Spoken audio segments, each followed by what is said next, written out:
To be alive on a beach, to take your shoes off and walk on ancient sands, to look up and imagine flight. Life is art, and the expressions of life on a Korean beach spread a little peace on earth for Olympic visitors. It's the inner blending of culture. It's the coming together, sharing in a common identity, in a common meaning, in a common practice. It's a pretty remarkable thing. Remarkable also to know this art will be burned. Expressions of life here and then gone, each one built up to be burned down as an offering for peace during the games. The artist Jung-ho Cowan gets the honors, sending flames into the very beauty he created, telling us it's his offering to the universe in the hopes of peace for the Olympic Games. Soon the wooden woman glows from the inside out. She swells with heat and gives herself to the sandy beach below in the form of ashes, while the hundreds who came together participate in a meditation on unity. The idea that we're burning all this beautiful art is kind of beautiful to me because we all get to experience it and the memories will last forever, but the pieces themselves won't. U.S. wanderer Jacob Mooney is right. Memories are all that last. Memories and how what we saw feels really one of a kind. Made us feel. It's a pretty electric Moments here and then gone. The impermanence of art and life. Why it's all sacred in the first place. The ascension to something greater. The climb to connect. And the reach to reflect. Chances are your place of worship back in the United States does not look like this ancient Buddhist temple in the heart of Seoul, South Korea. But do these moments here look familiar to you? Hands clasped in prayer, knees touching the earth, prayers whispered on lips.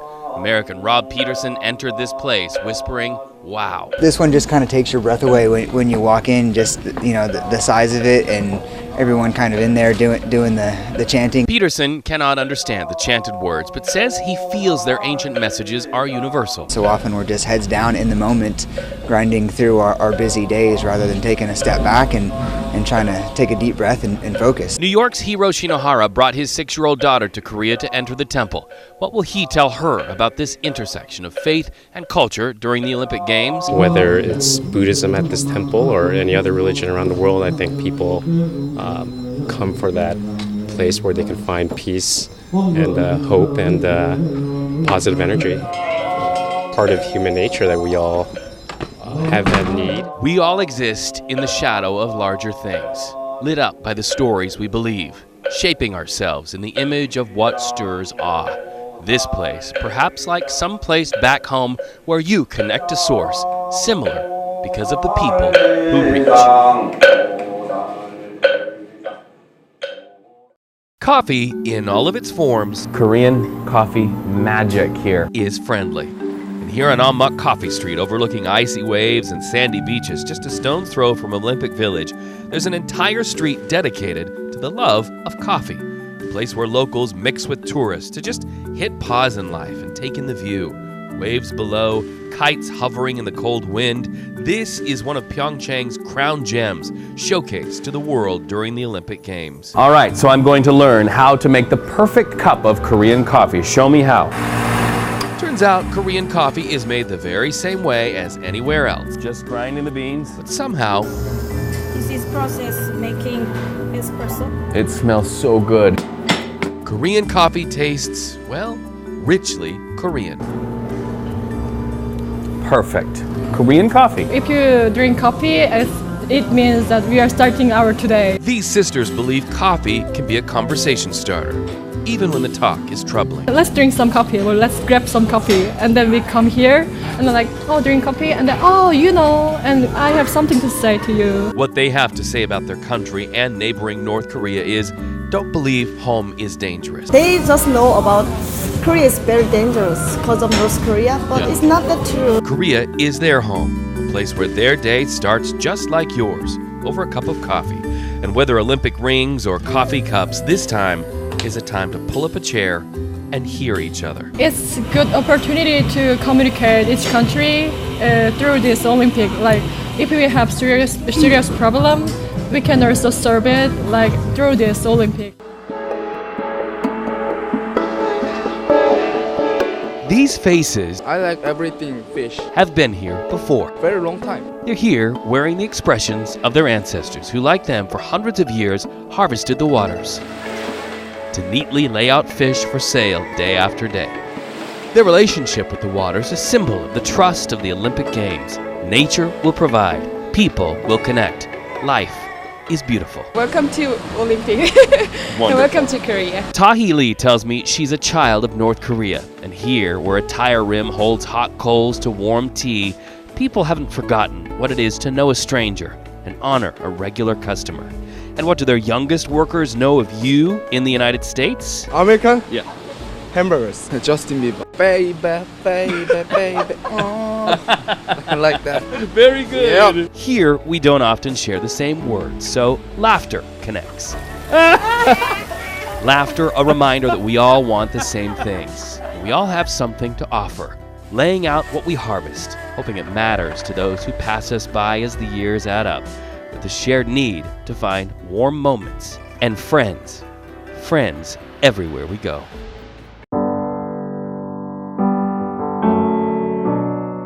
This is Sergeant Stanley Christian Jensen back in the spring of 1951. The father of two from rural Maiton, Utah, reported for duty in South Korea.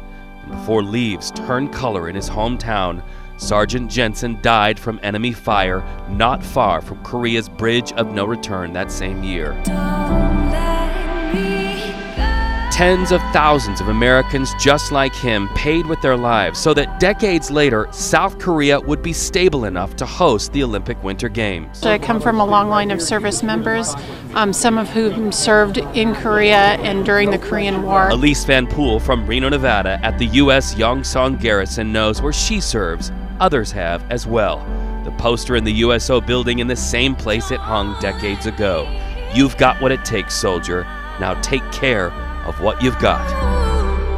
To have that brotherhood not only of people who value freedom, but who are willing to fight for freedom. And that's been one of the most special aspects of my service here in Korea. The fact that we've been able to have a good peace maintained since 1953, I think really has kind of set the stage to have something as important as the Olympic venue happen here in Korea. At the end of the day, isn't that what everybody's looking for is, a good peaceful society? Freedom is not free. And in the United States, while you watch the Olympic Games, military members we spoke to say, remember them and the mission of peace that set the stage for the Olympic Games.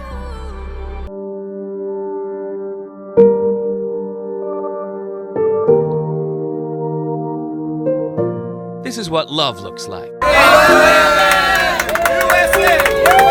Two sides of a family. It's amazing. It's awesome to be there. Two sides of the United States. Coming together on a frigid day high in the mountains of South Korea. Del Sol High School graduate Evan Weinstock rose in the ranks to race in 2- and 4-man bobsled in South Korea. So you saw your boy fly today. I did. It is amazing. It's beyond words. It really is. Just seeing him here, seeing the experience, knowing what he's going through is something that he can never repeat, and I really can't repeat. Before the games, Evan and his brother Jason suffered the devastating loss of their mother to cancer. She can't be here today, so her sister came in her place. It feels bittersweet that she's not here, but the whole family's here, and she's here in spirit. The entire Weinstock cheer squad wearing t-shirts designed for sale in the fight against cancer to honor Evan's mom. High school pals from Las Vegas made the trip. It's really cool to fly out here and be here and see them compete. Evan Weinstock, Vegas strong through and through, and representing home when he hurls down the track. He's so proud to be from Las Vegas and representing his city. We also appreciate the people of Las Vegas to see how they have really gotten behind Evan.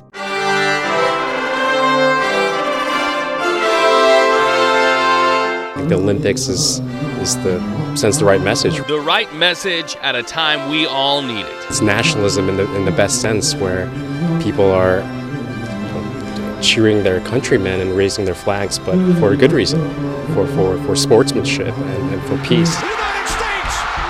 Certainly we could use a little bit, more peace and more people coming together and being one. People coming together as one is something we certainly could use more of. But how do you do it when divisions are honest and the issues are real? Olympic visitors these last few weeks say you start by seeing each other. You start by hearing each other. Process making his person.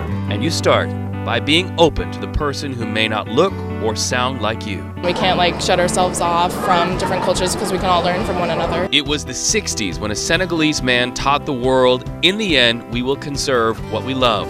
We will love only what we understand. And we will understand only what we are taught. These Olympics. Double 1080. The teacher. These games. She does by more than a half second. Nudging the sometimes stubborn human push to understand. Why does the world need the Olympic Games? I think the world needs the Olympic Games to remind themselves that there are aspects to life other than politics and war and struggle that we can come together as human beings and enjoy something that isn't quite so serious all the time.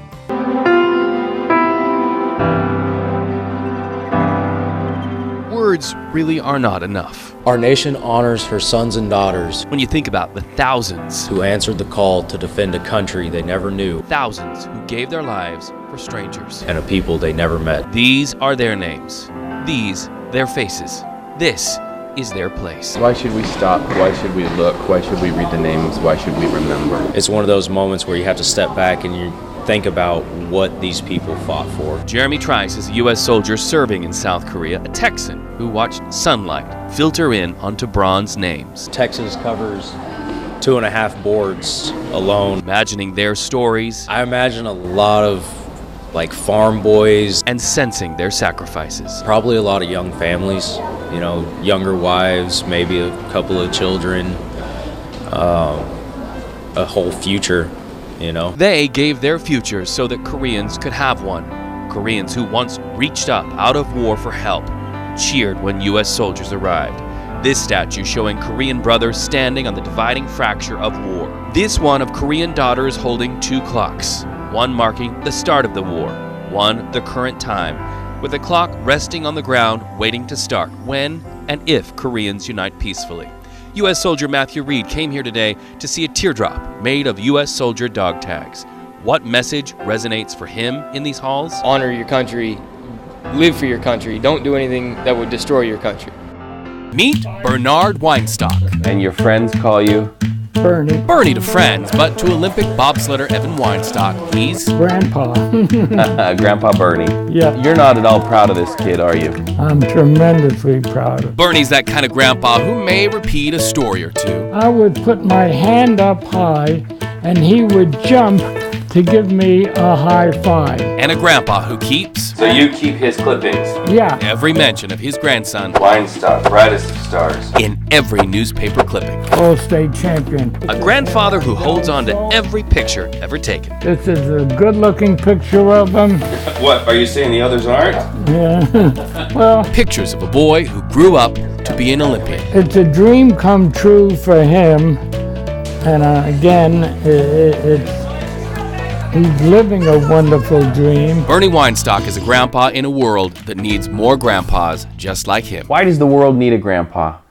Well, I never had any grandparents. You see, Bernie Weinstock's father was the only person from his family to escape Nazi Germany.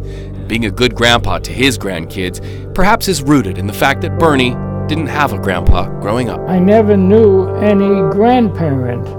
They all died in Europe. Perhaps Bernie's optimism is part of the push when Evan Weinstock propels his bobsled down winter tracks. He says he won't think of his family's losses when watching Evan compete and hopefully win. He'll only think of how good life is, even after tragedy. I tell everyone, and I'm telling you and the whole world who watches TV, there's nobody in this world that's luckier than me. Who can be luckier than me? No one. You won the lottery. Yeah. You won the lottery. That's true. And if Olympian Evan happens to call his grandpa from the track in Pyeongchang? Grandpa, I need some advice. What do you tell him? push hard.